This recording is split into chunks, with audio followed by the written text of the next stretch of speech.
जय राधा माधव कुंज बिहारी।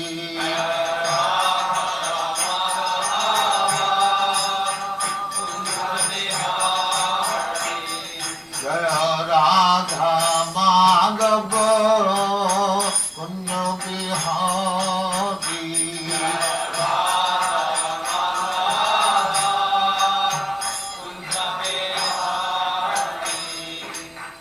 यशोदानंदन ब्रजजन रंजन।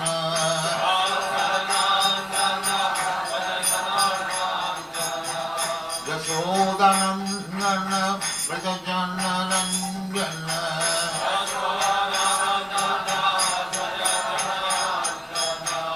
यमुना तीर बनचारी।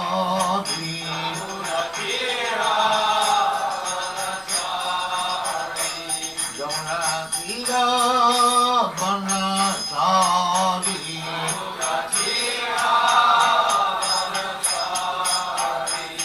जय राधा माधव कुंज बिहारी।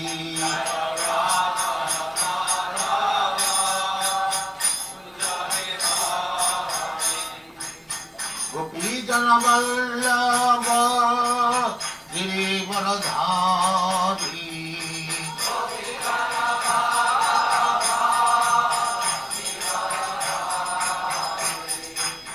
गोपीजन वल्लभ गिरिवरधारी।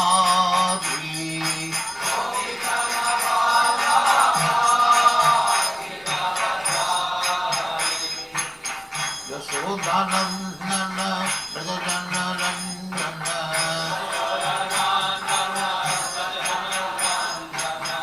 यशोदानंदन ब्रजजन रंजन।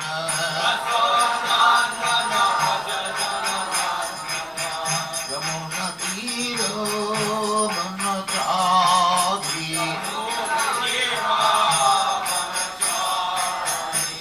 यमुना तीर बनचारी।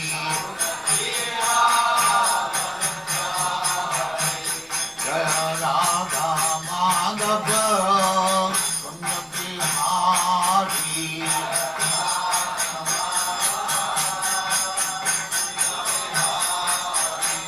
जय राधा माधव कुंज बिहारी।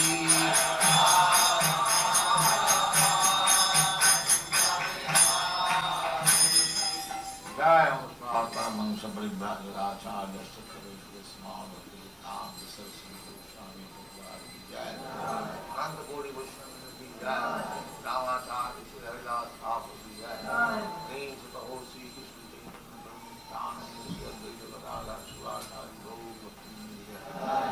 श्री राधा कृष्ण भो गोपनाथ श्याम कुंड राधा कुंड की जय।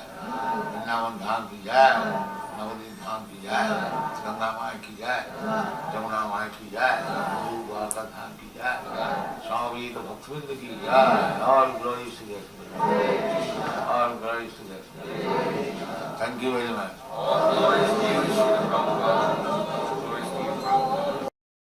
ओम नमो भगवते वासुदेवाय। वंदेहं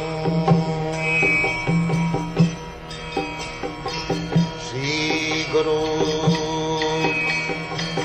श्रीयुता पदकमलं। एकदासो बनंग जाता, वो अजामिल का उपाख्यान अभी हम लोग वर्णन कर रहे हैं। वो अजामिल का विषय पहले ब्राह्मण बालक, सब ब्राह्मण का गुण उसमें था। वो ब्राह्मण का गुण जो है उसको बताया गया है। अयं ही सुत संपन्न, ये व्यक्ति जब बालक था, ये जो युवक था, उनकी शादी हो गया था, तो सुत संपन्न, सुत का अर्थ होता है वेद का ज्ञान। वेद का नाम है श्रुति, और जो वेद का ज्ञान सुन के लाभ किया है उसको कहा जाता है श्रोत्रियम और श्रुत। जो वेद का ज्ञान सुना है गुरु से, ये सुनने का चीज है। पहले सुने, ये जो हम लोग सत्संग चला रहे हैं, इसका उद्देश्य है कि वेद का जो ज्ञान है उसको आप लोग आ करके सुने, सुनते सुनते ज्ञान लाभ होगा। पढ़ने का भी जरूरत नहीं है। कोई अगर पढ़ने को लिखने को नहीं जानता है तो उसको ज्ञान कैसा होगा? सुन के होगा। भगवान कान दिया है। असल में पहले वेद का ज्ञान सब कोई गुरु से सुन करके ही सीखता था। लिखित पुस्तक नहीं था। लिखित पुस्तक ये कलियुग का प्रारंभ में व्यासदेव देखा कि कलियुग में स्मरण शक्ति कम हो जाएगा, इसीलिए केवल सुन करके उसका ज्ञान लाभ नहीं होगा। वो किताब पढ़ना चाहिए, रखना चाहिए। इसलिए हम लोग इतनी किताबें सब छप रहा हूं कि केवल इधर कभी कभी आप लोग आए सुन करके चले गए। ये केवल इधर कभी कभी आप लोग आए सुन करके चले गए, उसमें काम नहीं बनेगा। किताब पढ़िए से, किताब पढ़ने से वेद का ज्ञान लाभ होगा।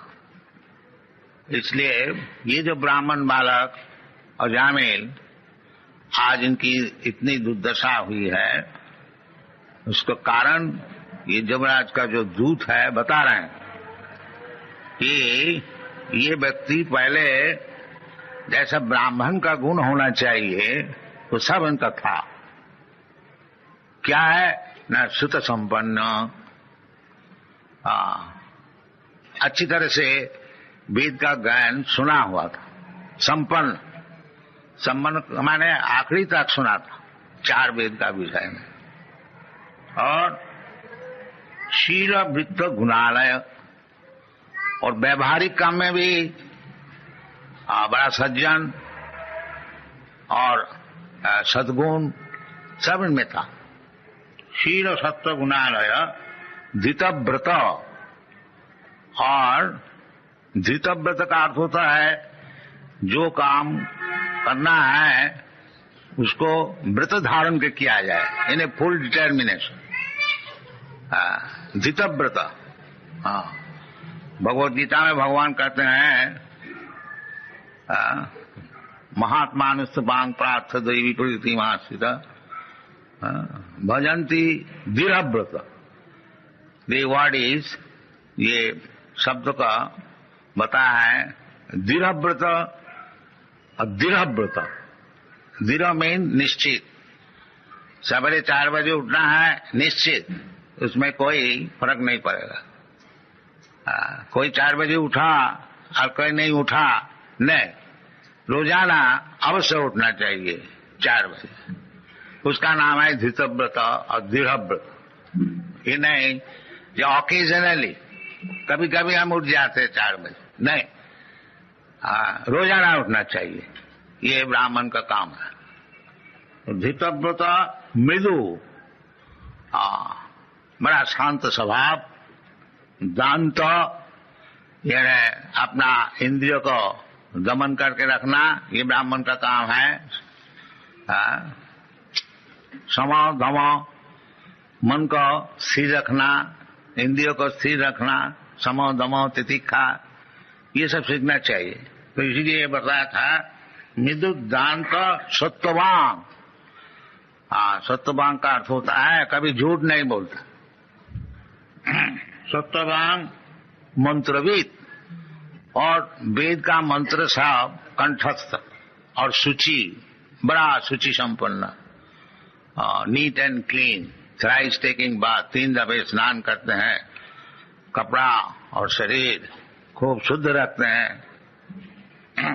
और गुरु, अग्नि, अतिथि, विद्याना, ये 3 वस्तु को सत्कार करना, गुरु को गुरु को देख करके ही नमस्कार करना चाहिए, दंडवत। और अग्नि इन्हें रोजाना यज्ञ करना चाहिए। और अतिथि, कोई व्यक्ति अचानक घर में आ जाए, उनकी सेवा करनी चाहिए। और वृद्धानाम, और विशेष करके वृद्ध व्यक्ति को खूब अच्छी तरह से सम्मान करना, उसको संतुष्ट करना, ये सब गुण है। और शुश्रूषु अनहंकृत, ये ब्राह्मण बालक ये सब करते थे और अहंकार भी नहीं, जहां इतना करने वाला है। अनहंकृत, सर्वभूत सुहित, और सबके लिए सुहित, यानी उसको अच्छा सोचना, सबके लिए सबका मंगल हो। सर्वे सुखी न भवन्तु, ये सब मनुष्य का सद्गुण है। साधु, और साधु एक एक शब्द का अनेक बहुत बड़ा लंबा चौड़ा अर्थ है, संक्षेप में आपको बता रहा हूं। तो साधु, साधु का अर्थ होता है भगवत भक्त। भगवान जैसे बताया है भगवत गीता में, साधु रेव समन्तव्य। साधु का अर्थ होता है कौन? भजते माम अनन्य भाव, अपि चेत सुदुराचारो भजते माम अनन्य भाव, साधु रेव समन्तव्य।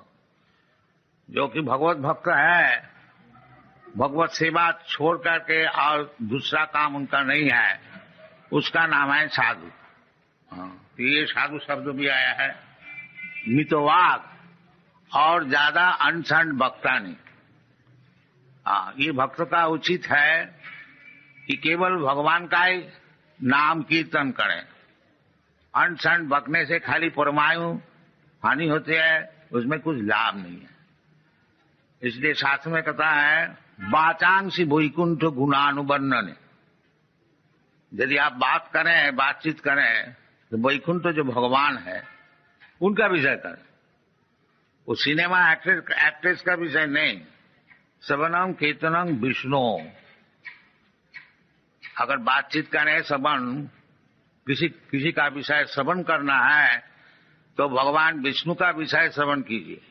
और किसी का विषय कुछ बोलना है तो वो भगवान का विषय ही बोलिए। श्रवणम कीर्तनम विष्णु, वाचांसी वैकुंठ गुणानुवर्णन, सबई मन कृष्ण पदारविंद। इसका नाम है कृष्ण कॉन्शसनेस, कृष्ण भावनामृत। ये सब समय मन को भगवान का चरण में लगा के रखना। और भगवान खुद बताते हैं मन मना भव मद भक्त मत जाजी मांग नमस्कुरु। तो इसका नाम है जो कृष्ण कॉन्शसनेस। ये चार बात, सब समय भगवान का चिंतन करना।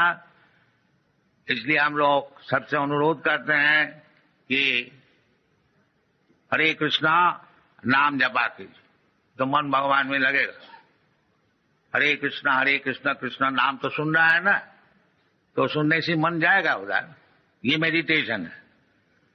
हरे कृष्णा कृष्ण कृष्ण हरे हरे, मन मना। और वो करेगा कौन? मद भक्त। मन मना भव मद भक्त। बिना भक्त हुए वो हरे कृष्ण क्यों जपेगा? तो मन मना भव मद भक्त मद जाजी, मुझको पूजा करो। इसलिए भगवान खुद आए हैं मंदिर में। खूब अच्छे से सजाओ, भगवान को फूल चढ़ाओ, भगवान को भोग लगाओ, प्रसाद खाओ। ये सब शास्त्र में विधान दिया है। मन मना भव मद भक्तो मदयाजी मांग नमस्कुरु। अगर कुछ नहीं कर सकते हो, एक दफे आकर के नमस्कार करके जाओ। बहुत सरल है, कोई मुश्किल नहीं है। बाकी हम लोग करने को नहीं चाहते। हम लोग कहते हैं चलो जी मंदिर में जाके कर क्या होगा, चलो रेस्टोरेंट में चलो, एक कप चाय पिया जाए, बीड़ी फूका जाए। ये सब दुर्दशा क्यों ना हो?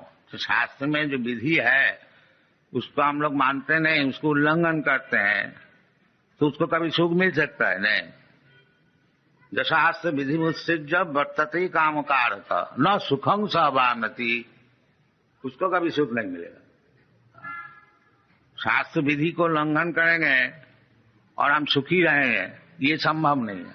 हाँ, तो ये बालक, ब्राह्मण बालक, ये युवक, 20-25 बरस उम्र, ये सब चीज सीख लिया था। हाँ, ब्राह्मण का घर में जन्म लेने का उपकार क्या है? दूसरे को सीखने पड़ता है, और ब्राह्मण का घर में जन्म होने से पिता माता का आचरण देखकर ये खुद ही सीख जाता, ये उपकार है। और ब्राह्मण का घर में जन्म हुआ और पिता माता का भी ब्राह्मण का आचार नहीं है, तो बालक कैसे सीखे? और उसको सिखाया भी नहीं जाता स्कूल कॉलेज में भी, तो ये पतन हो गया। तो पतन होने का बहुत कारण है, और एक कारण ये बता रहे हैं कि एकदा असौ, वो जो अजामिल ब्राह्मण कुमार एक दफे बनंग जात, वन में गया था। ये एक दिन नहीं, ये ब्राह्मण का काम है जो वन में बगीचा में जाकर के भगवान के लिए सब पुष्पादि संग्रह करे। भगवान बोलता है पत्रम पुष्पम फलम तोयम जो मी भक्त्या प्रयच्छति। भगवान को अर्चन करने के लिए कोई ज्यादा खर्च नहीं है, जो खर्च कर सके वो खर्च करे खूब अच्छी तरह से, और जिसका पास पैसा है नहीं, खर्च नहीं कर सकता है, उसके लिए भगवान राजी है। जो थोड़ा सा पत्र हमको दो, थोड़ा सा पुष्प हमको दो। भगवान नहीं बोलता है जो हमको ये सोना के थाली में लूची पूरी कचौड़ी लिया कर। भगवान खाने का बहुत है, उनको खाने के लिए कोई अभाव नहीं है। उनको कहते हैं चिंतामणि प्रकर सदमसु कल्प वृक्ष लक्षा वृतेषु सुरभिरभिपालयन्तम लक्ष्मी सहस्र शत संभ्रम से भगवान। भगवान की सेवा करने के लिए शत सहस्र हजारों लक्ष्मी, गॉडेस ऑफ फॉर्चून, सब सेवा करने के लिए तैयार। तो भगवान का कुछ अभाव नहीं है।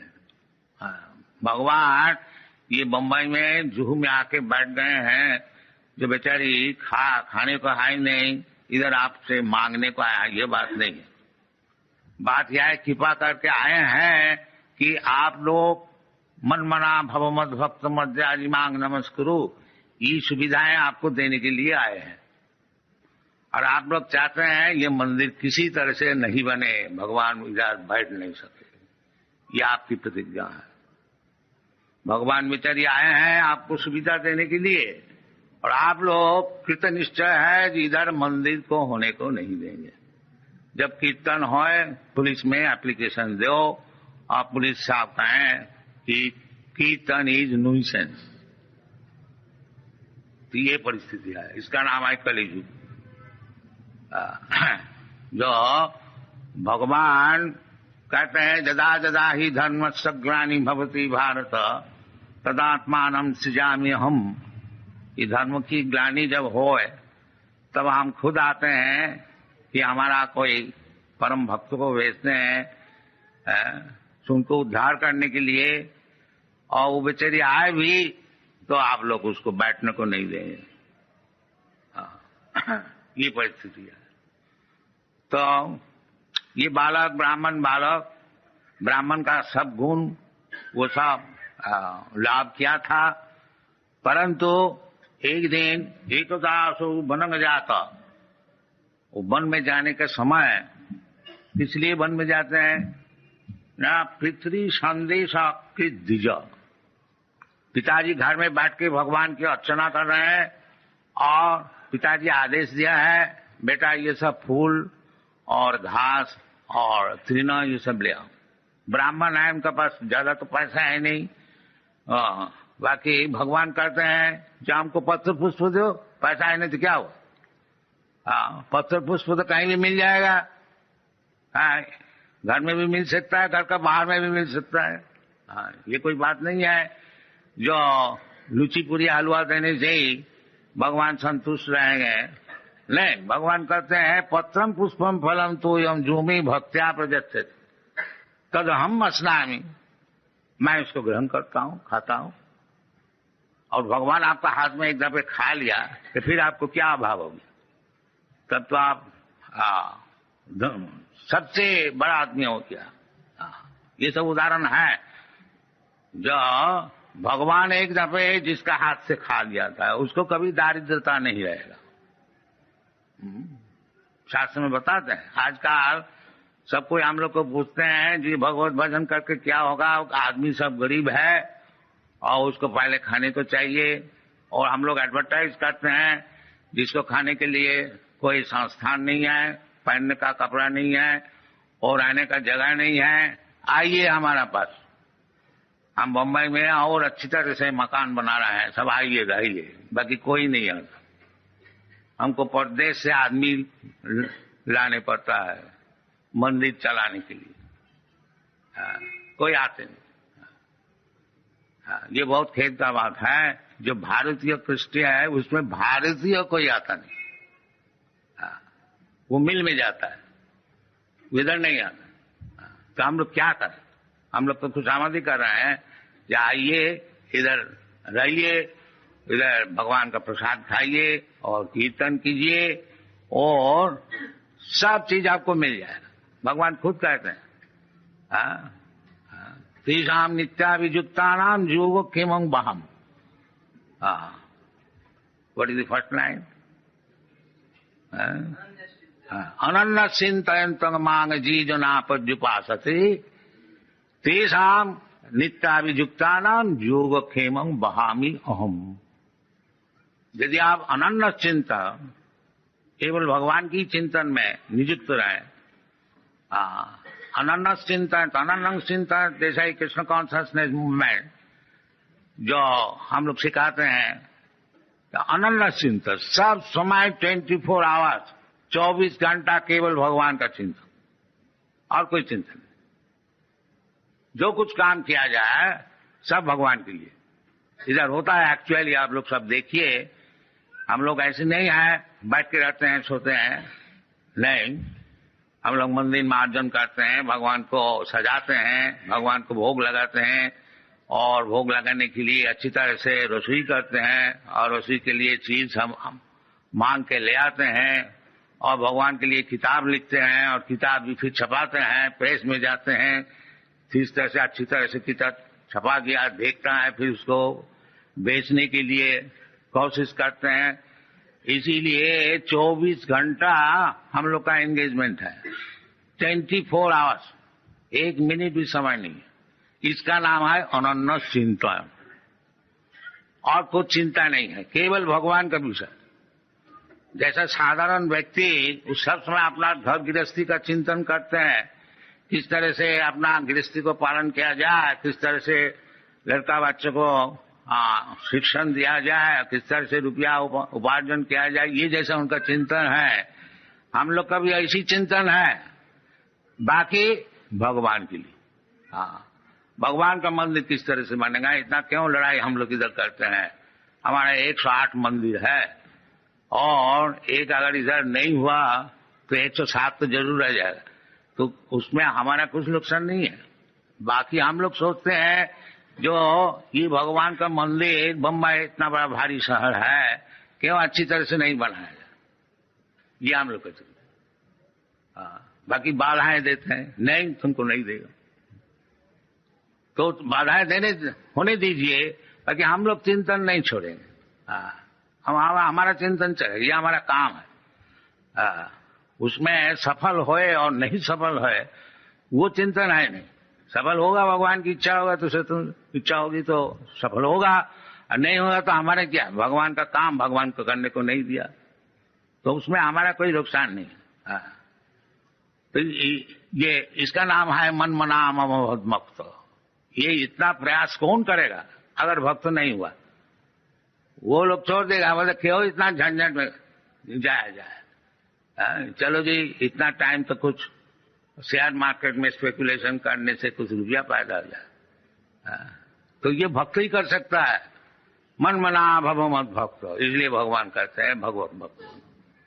क्योंकि उसका चिंतन सब समय रहेगा, और वही सबसे बड़ा योगी है जो भगवान का चिंतन किसी तरह से जेनो तेनो प्रकार, ये चैतन्य महाप्रभु का फिलोसॉफी है, किसी तरह से जेनो तेनो प्रकार मन कृष्ण निवेश है, इसी तरह से मन जो है उसको भगवान का चरण में लगाएंगे। ये कृष्ण कॉन्शसनेस फिलोसॉफी। तो हर किसी का काम इधर है, कोई काम आप दीजिए उसमें कृष्ण सेंटर, इसलिए वो मन मना भवमत भक्त, वो भक्त हो गया और मन सब समय भगवान का चरण में उसको लगा रहा। तो उसके लिए भगवान खुद कहते हैं, जो इस प्रकार जो व्यक्ति है सब समय हमारा चिंतन करते हैं, उसको कोई अभाव नहीं रहेगा। उसका अभाव का विषय है मैं खुद देखूंगा। तेषाम नित्याभियुक्तानाम योगोक्षेमं वहामि अहम, whatever necessities they have got, Krishna will bring personally, here you take it. And actually आप लोग देखिए सब, हमारा 108 मंदिर है सारा दुनिया में, और एक एक मंदिर में 50 से कम नहीं 200, 250, 300 तक है भक्त लोग। और समझ लीजिए कितना भक्त है 108 मंदिर में सारा दुनिया में। लंदन में है, न्यूयॉर्क में है, लंदन में 2 है, एडिनबरा में है, और लॉस एंजलिस में है, बॉस्टन में है, अमेरिका में 40 है, ऑस्ट्रेलिया में है, कनाडा में है, सब जगह में है। हाँ, बाकी कोई भी मंदिर में आप लोग जाइए देखिएगा कुछ अभाव नहीं है। योगोक्षेमं वहामि अहम, ये प्रैक्टिकल है, ये थियोरिटिकल नहीं है जहाँ हम लोग धोखा देते हैं, बात बताते हैं। आप जाइए मुंबई में भी देखिए कितना परेशान हम लोग हो रहा है, बाकी हमारा सेवा पूजा चल रहा है। अगर मंदिर बनाने को नहीं भी दें तो हमारा सेवा पूजा तो चल रहा है, उसमें हमारा नुकसान कोई नहीं है। बाकी जो लोग बाधा देते हैं उनको नुकसान होगा, जरूर होगा। ये भगवान कभी सहन नहीं करेंगे। तो ये सब होनी चाहिए भारत में, विशेष करके ये, क्योंकि भारतीय संपत्ति है भगवत भक्ति। भगवत भक्ति जो है विशेष करके भारतवर्ष में ही है, इसलिए देवता लोग भी भगवान से प्रार्थना करते हैं कि हमको फिर भारतवर्ष में जन्म दीजिए। इस शास्त्र में भारत भूमि ऐसी है पुण्य भूमि कि इधर में जिसका जन्म हुआ है वो स्वाभाविक तौर से ही भक्त होते हैं, उसको जबरदस्ती उसका भक्त बनाया जाता है। अभी तक जब हम लोग कोई संकीर्तन मूवमेंट किसी शहर में करते हैं, आप लोग देखा होगा मुंबई में हम लोग वो what is that place, cross मैदान में 2 दफे 3 दफे किया था। तो 30,000 40,000 व्यक्ति सब आते थे। कलकत्ता में किया था, उधर भी यही, हैदराबाद में किया था, मद्रास में किया था। तो अभी तक भगवत भक्ति भारतीय लोग भूला नहीं है, उनको जबरदस्ती भुलाया जाता है। तो भूला नहीं, इसको छोड़ना नहीं, फिर मनुष्य जीवन का असफलता हो जाएगा। ये नहीं, मनुष्य जीवन का सफलता चाहते हैं तो ये भगवत भक्ति अवश्य ग्रहण किया जाए। भगवत भक्ति हीन जाति जपस तप क्रिया अप्राणस्य ही देह समन्ननं लोकरंजन। भगवत भक्ति जिसका है नहीं, उनको बड़ा जाति और जपस तप अस्थिति तपस्या और क्रियाकांड, ये सब कैसी है? दे अप्राणस्य ही देह समन्ननं लोकरंजन। जैसा मुर्दा को सजाया जाता है, मुर्दा को सजाने से मुर्दा का क्या लाभ होता? कुछ नहीं लाभ होता, न किसी का लाभ होता।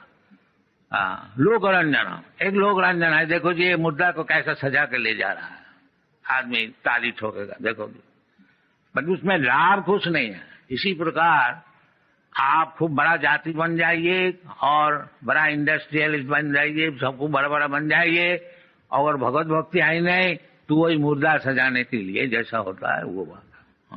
इसलिए भगवत भक्ति नहीं छोड़ना चाहिए। और ये भगवत भक्ति, ये जो अजामिल पिता का निर्देश अनुसार कहते हैं पितरी संदरी सकृत द्विजो, ये ब्राह्मण का लक्षण है। तो पिताजी पूजा में बैठे हुए हैं और पिताजी ऑर्डर दिया है, आज्ञा, बेटा थोड़ा फूल फल ले आओ और भगवान को सेवा में लगाएंगे। और द्विज, ये द्विज का काम है। आदाय तत्व आवृत्य फल पुष्प समित कुशान, और पिता का निर्देश अनुसार वो बालक फल फूल और समित यानी कुश ये सब लेकर के आ रहे थे वन से। और रास्ता में क्या देखा है कि ददर्श कामिनं कश्चित्, एक कामी पुरुष को देखा। कामी माने शूद्र, शूद्र होता है कामी और ब्राह्मण होता है संयमी, काम को संयमन करते, समो दमो। अगर कोई व्यक्ति लास्टी डिजायर को दमन नहीं कर सकता है वो शूद्र। और जो दमन कर सकता है वो ब्राह्मण है, वो स्वामी है, वो गोस्वामी है। स्वामी का अर्थ होता है मालिक, गोस्वामी का अर्थ होता है जो इंद्रिय का मालिक। साधारणतः इंद्रिय का दास होता है। जीवा है एक इंद्रिय, वो बोला जी एक बीड़ी हमको दीजिए, जीवा सूख गया है तो इसी वक्त बीड़ी देनी चाहिए। तो इसका माने मैं जो है जीवा का दास है। जीवा बीड़ी मांग रहे हैं, सिगरेट मांग रहे हैं, हम भी उसको दे रहे हैं। इसके माने हम तो समझते हैं मालिक है इंडिपेंडेंट, बाकी हम जीवा का दास है।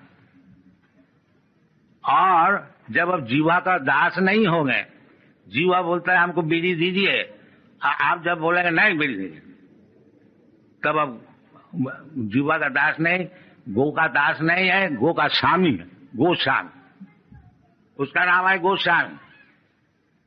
जीवा एक इंद्र है, इंद्र का नाम होता है गो। और जब गो का दास हो जाते हैं तो गो दास, और जब गो का स्वामी हो जाते हैं तो गोस्वामी, इसका नाम।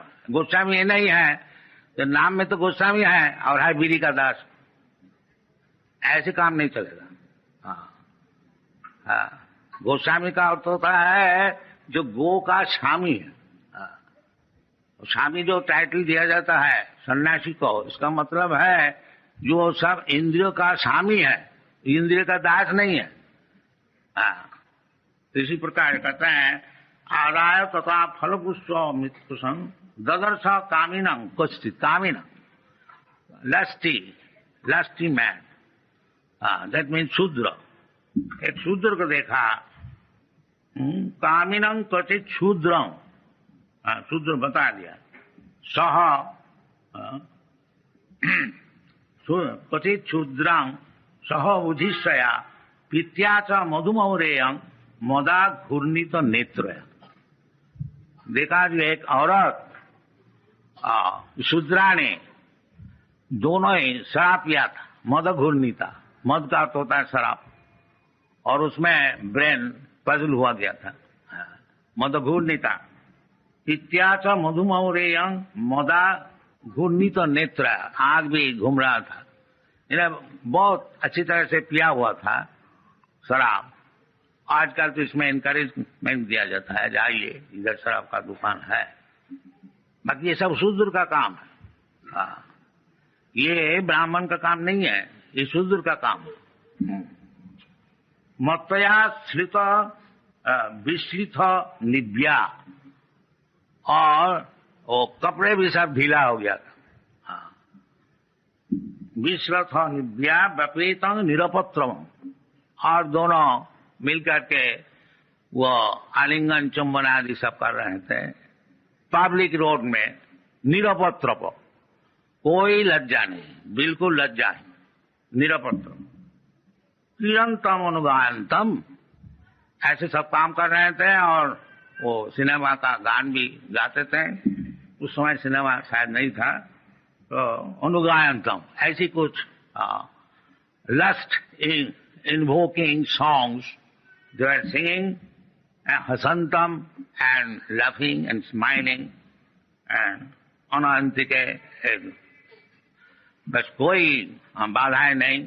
ये एक औरत और एक शूद्र और एक शूद्रानी को देखा।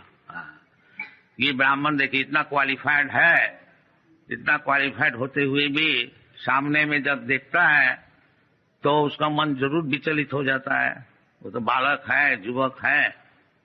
और एक ब्राह्मण बालक एकोदा कभी ऐसा देख करके कितना उनका पतन हुआ था वो आगे मालूम होगा। और हम लोग रोजाना देखते हैं, अगर रास्ता में नहीं है, रास्ता में भी है, और उसको तस्वीर सिनेमा में भी दिखाया जाता है। तो किस तरह से युवक वो अपना ब्राह्मण धर्म में प्रतिश्रुत रहेगा, असंभव है। एक दफे देख करके अजामिल का कितना पतन हुआ था। वो फिर चोर बन गया, डाकू बन गया, ठग बन गया, और जो कुछ होने का था उसका सब हुआ था। और एक दफे देख करके एक शूद्रानी को आलिंगित देख करके, और हम लोग रोज देख रहे हैं सिनेमा में, तो हमारा कितना पतन हुआ है और होने वाला है वो आप लोग थोड़ा समझ लीजिए। ये कलियुग है। इसलिए ये जो भारतीय कृष्टि वैदिक सभ्यता, इसको साधारण तौर से रक्षा करना बहुत ही मुश्किल है। इसलिए कलियुग जैसा बीमार है ऐसा दवाई भी है। ये शास्त्र में ऐसा बताया है जो कलियुग जो है ये दोष का निधि है, समुद्र है दोष का, इतना दोष है। ये भागवत में 12वें स्कंद में बताया गया। तो इसके लिए दवाई क्या है, दवाई भी बताया। वो क्या चीज है? कलौ दोष निधि राजन अस्ति जी को महान गुण। वो क्या चीज है? कलौ दोष निधि राजन अस्ति जी को महान गुण। महाराज परीक्षित, कलियुग में सब तो दोष ही दोष है, बाकी उसमें एक महान गुण है। वो क्या गुण है? न कीर्तनादेव कृष्ण स मुक्त संग परम ब्रजेत। केवल कृष्ण कीर्तन करके, हरे कृष्ण नाम जप करके वो सब पाप से मुक्त हो जाता है और फिर वैकुंठ में जा सकता है। ये हरे कृष्ण मूवमेंट का ये तात्पर्य है। जो ये सब जो पतन हुआ है, कलौ अस्मिन् युगे जना प्रायेण अल्प आयुष। ये कलियुग में सभी प्राय अल्प आयु होते हैं। और आयु कमते ही जाता है।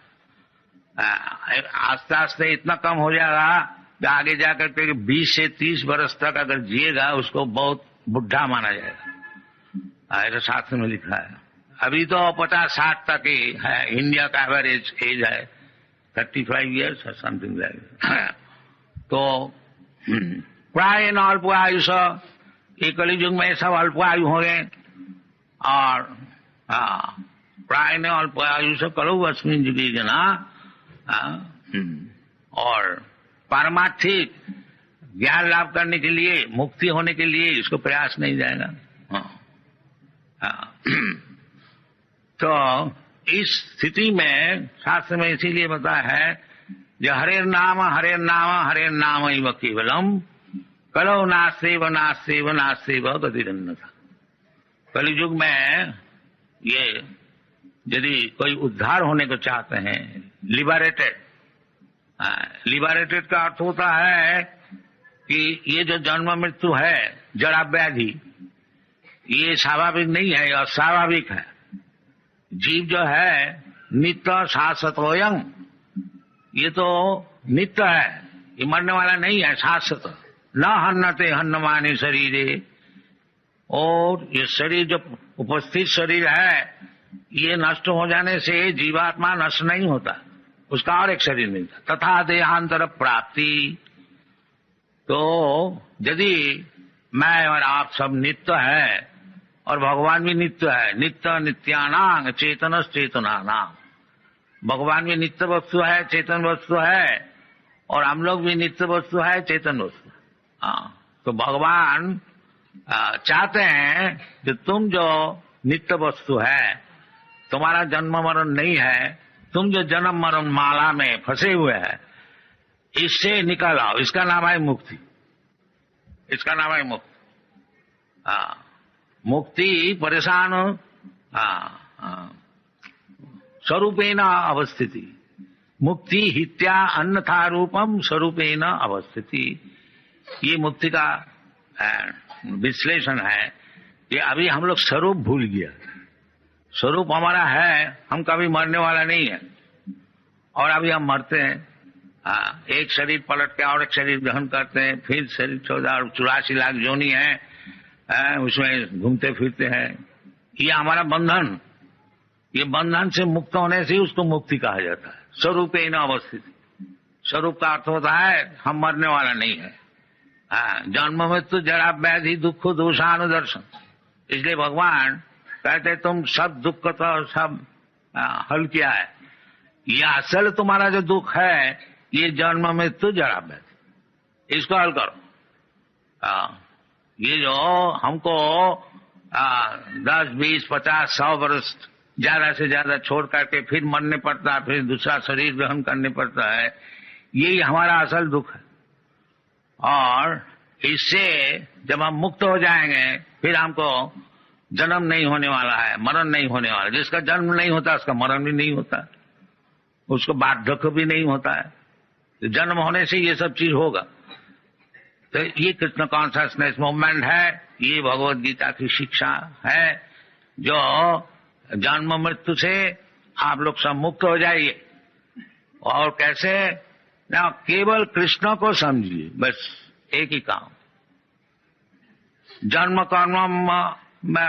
कर्मम चमे दिव्यम जो जानाति तत्व। जो कृष्ण अजोपि सन अव्ययात्मा, भगवान कहते हैं हम अजो होते हुए भी हम देवकी नंदन होते हैं, जसरा नंदन होते हैं। कुछ हमारा कारण है, तो ये कारण को कोई समझे। जन्म कर्म चमे दिव्यम जो जानाति तत्व। ये भगवान क्यों इधर मनुष्य का रूप से आते हैं और देवकी नंदन होते हैं, जसरा नंदन होते हैं, और फिर इधर लीला करते हैं, इसको समझो। जन्म कर्म दिव्यम, ये है दिव्यम, ये साधारण नहीं है। तो इसको अगर कोई समझ गया, जन्म कर्म में दिव्यम जो जानाति तत्व तात्विक, उसको क्या लाभ होता है? मुक्त हो जाता है। तत्ता देहंग पुनर्जन्म नहीं थी मामी थी कम। उसको फिर ये शरीर छोड़ करके और भौतिक शरीर नहीं मिलता है। फिर किधर जाता? माँ में वो हमारे पास चले आते हैं वैकुंठ में।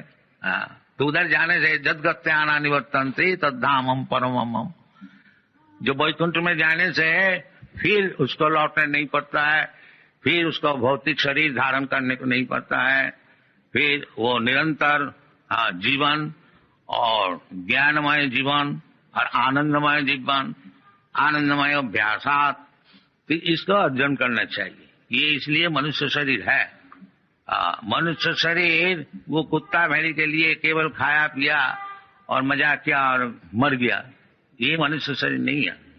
मनुष्य शरीर इसलिए है कि भगवान को समझे।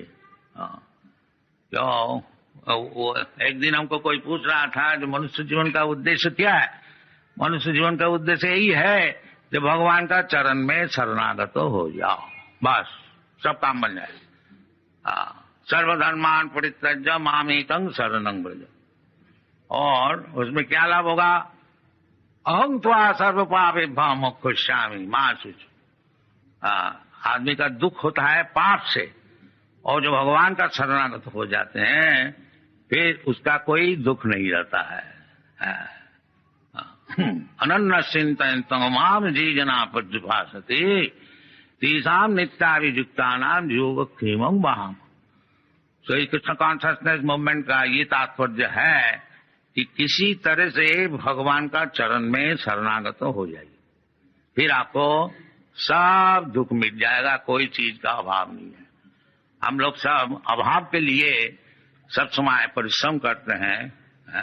मन षष्ठानि इंद्रियानि प्रकृति स्थानी कर सकते। तो अभाव निर्वाह करने के लिए, उसको पूर्ण बनाने के लिए मन और इंद्रिय से हम लोग काम करते हैं। मन षष्ठानि इंद्रियानि प्रकृति स्थानी कर सकते, सो प्रकृति में नहीं होगा।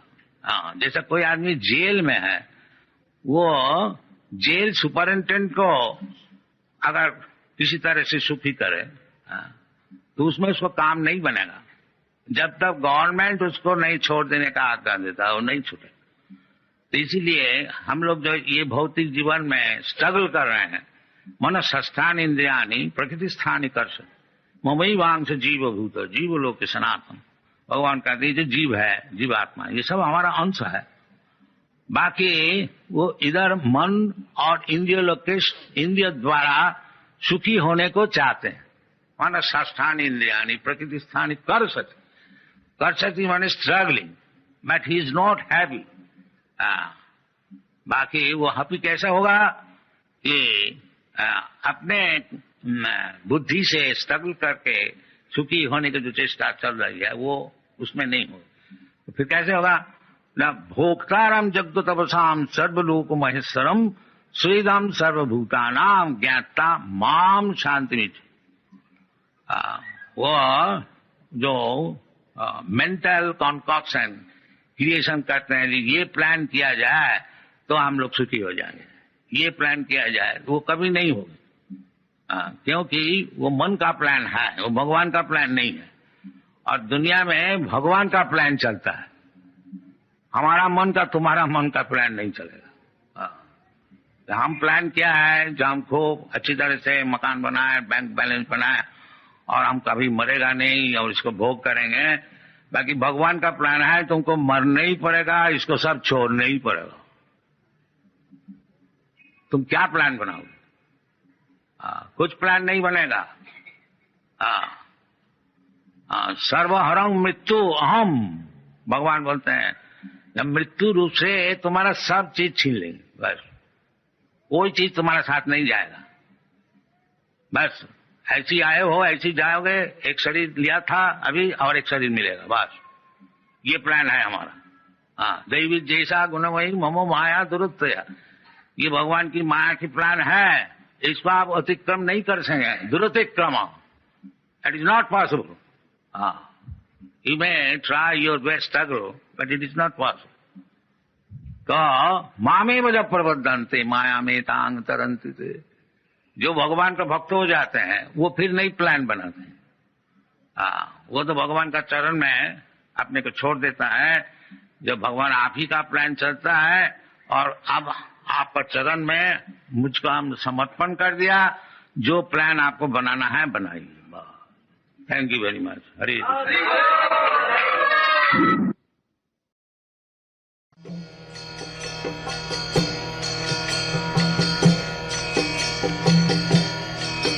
Hare Krishna, Krishna Krishna, Hare Hare, Hare Rama, Rama Rama, Hare Hare. Hare Krishna, Krishna Krishna,